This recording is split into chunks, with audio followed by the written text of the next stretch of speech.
So today's the day, last day in Trini. Yep. We're on the way to the airport.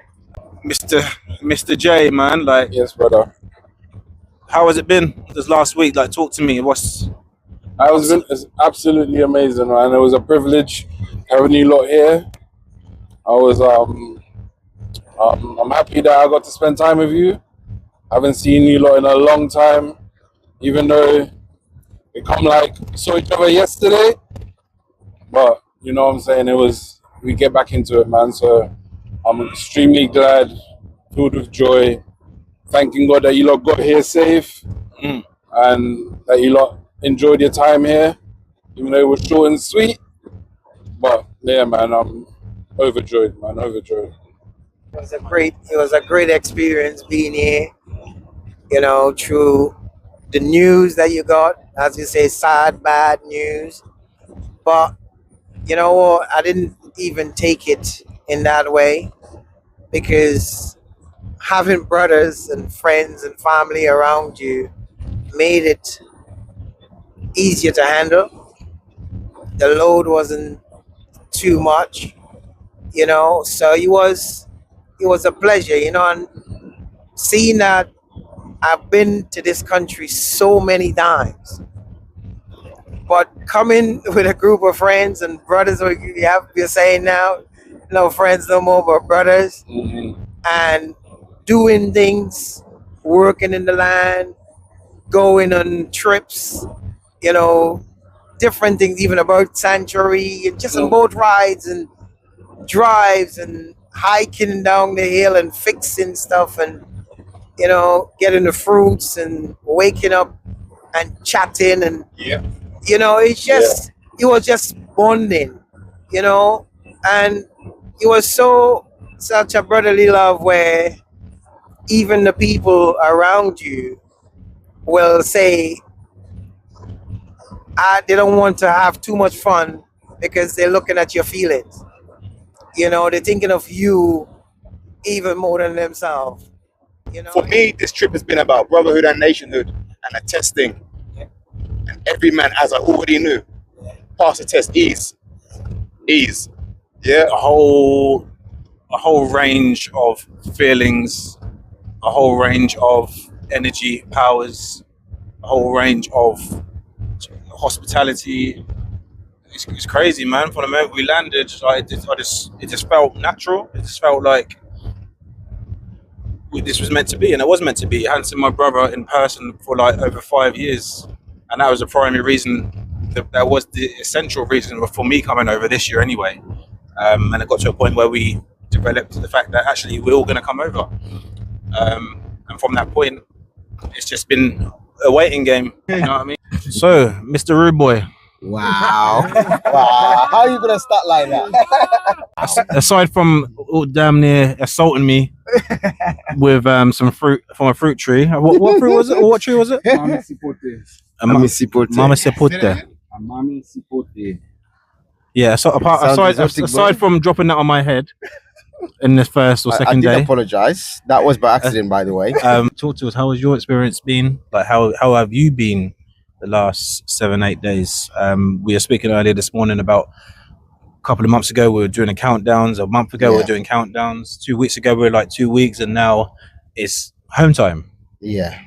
So, Not gonna lie, this journey is the struggle for me. Just because we know it's the end of the road. Do you know what I mean? Well, until next time anyway.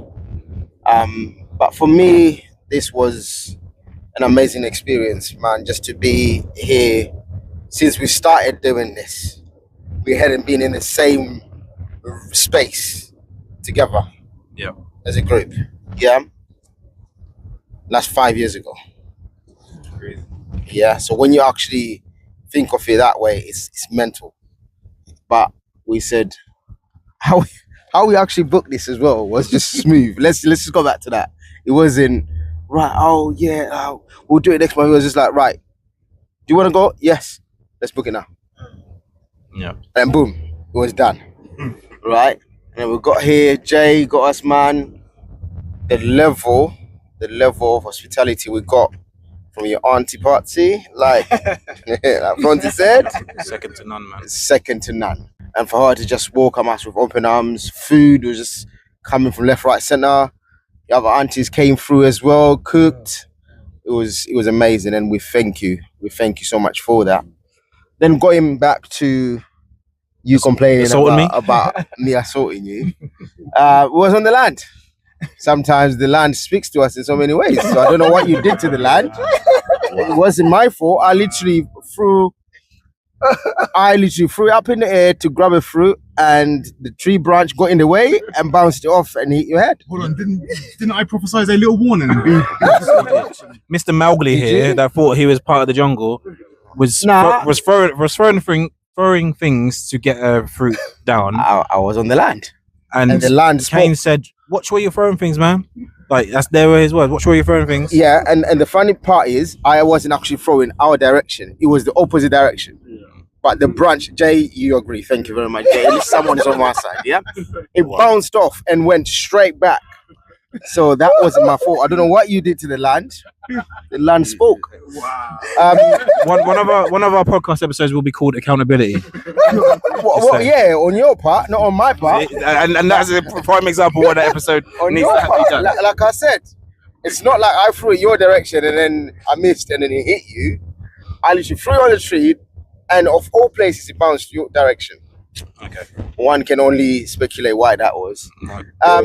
When you truly meet people that you can bond, the Spaniards say spirit, no spirit, and we all have something that we're going through, but when they could drop themselves for you, whatever they have plans and things we wanted to do, things change, and they could drop it to support you in what you're going through.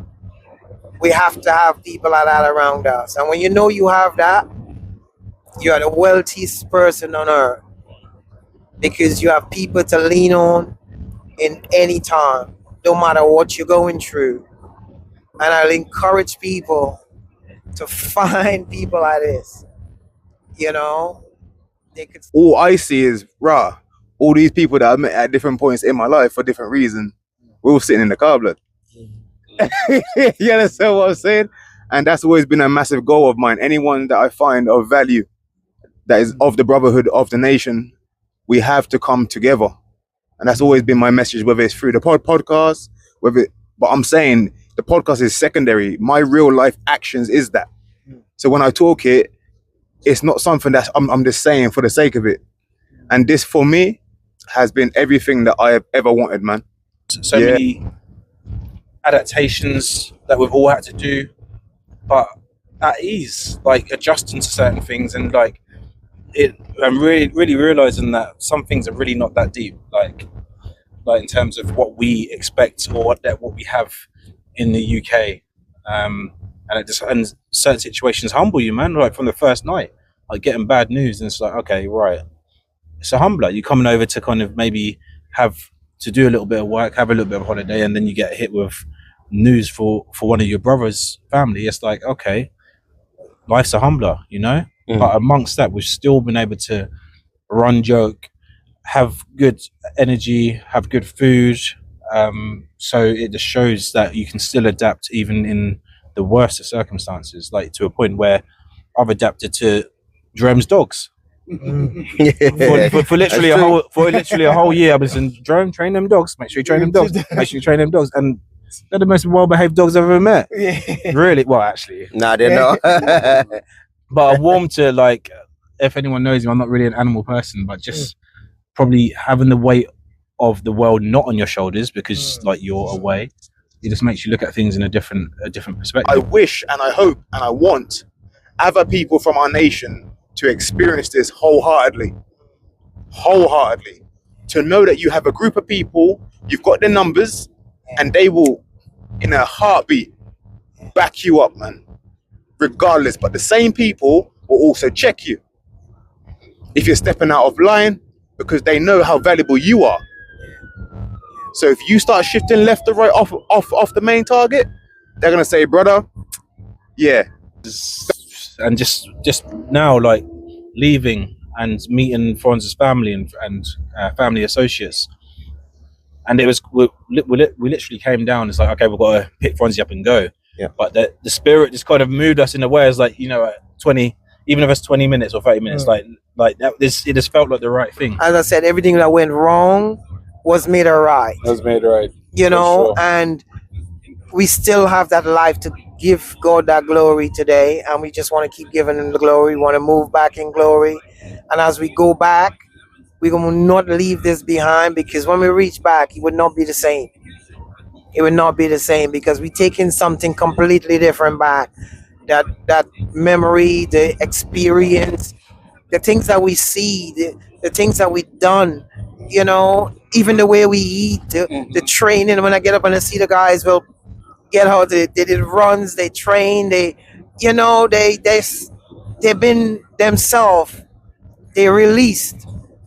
You know, you could feel every day was a little bit more release, a little bit more relaxation. They start leaving England behind a bit. They start leaving England behind. I watched it. I might sit back not saying anything, but I realized how much every day a little bit of England starts staying behind. The worries start dropping off. You could see the shoulders relaxing, you know. And I watched it. I watched everybody, how they're moving and getting comfortable with things, you know. And you can't come from this and just think you're gonna go back and jump back into the same.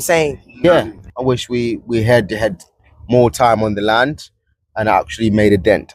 But unfortunately, it wasn't meant to be, so it didn't happen. I'm sitting in the car there, and what comes to my mind right now, I'm sitting in the middle of 4 brothers, and each side I rock, I have somebody to hold me up. You know? Anyway, I rock, I have somebody to hold me up. And if you have people around you that could hold you up, you know, right now I feel like I'm just on a foundation, because you have 4 pillars. Yeah, 4 pillars, man. I might be the 5th one standing in the middle, but we have 4, you know. So when you have people like that, we have to enjoy it. We went through so much in this. We could write a book about this league. You know what I mean? Jeez, man, it's so much to tell. So much. You know, and it could only be done and happen through the grace of God and good friendship. God had blessed us. Indeed. God had blessed us so much. We eat so much type of food. You know, we meet people that, my God, man, God blessed us. And I couldn't ask for anything more. I just felt we came for a purpose. Yeah. And the purpose was met. Yeah. You know, even though we're going back and we might not have done all what we wanted to do, but that's just shown we might have a plan, but God's plan is greater than ours. Yep. You know, and we all did things that we have not done before.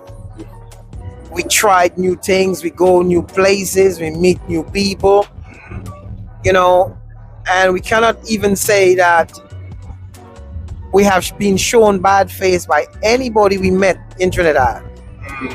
You know, even this last journey that we came now to be picked up, and we went to a house that people thought was my family. Yeah. And they received each and every one of us like we were family. Yeah.